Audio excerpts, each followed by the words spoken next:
আরে বেটা বিজি শিখলাম, একটু ইংরেজিতে কথা বলে একটু পাপড় মারবি। আরে ও mister Pista. No no no, mister Piyas আমাদের ডিলার। Sorry mister Piyas.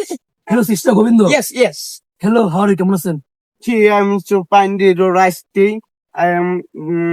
I love you. এখন কি করেন আপনি? এখন আমি বিভিন্ন ধরনের ব্যবসা করি, যেমন বড় বড় কোম্পানি, যেমন সেকেন্ড হ্যান্ড ব্যবসা করি। কি গেলেন? কি ব্যবসা? মোবাইল ব্যবসা না মোটরসাইকেল?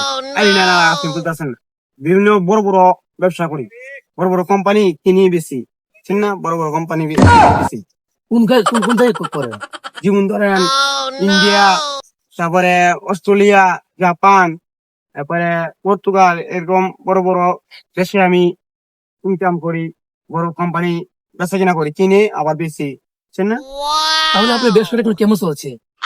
চলছে বলতে এখন আমি ইন্ডিয়া, অস্ট্রেলিয়া এগুলোর মধ্যে আমি কোম্পানি কিনছি, বলতে এখন প্রত্যেকটা একটা লস লস না বলতে কিনছি, গেছে বলতে কাস্টমার পাইতেছি না, কাস্টমার পাইতেছি না, নেওয়ার মতো বিক্রি করবো, বুঝছেন? কাস্টমার পাইতেছি না। ও এই ব্যাপার। ওর সাথে আমার বন্ধ আছে না, ডিল ক্যান্সেল। ও বুঝতে না পারে না, ডিল ক্যান্সেল। ও আমার ইংরেজি শেখাইতেছে, উনি বুঝে, উনি মানে বুঝো, উনি ইংরেজি শেখাইতেছে।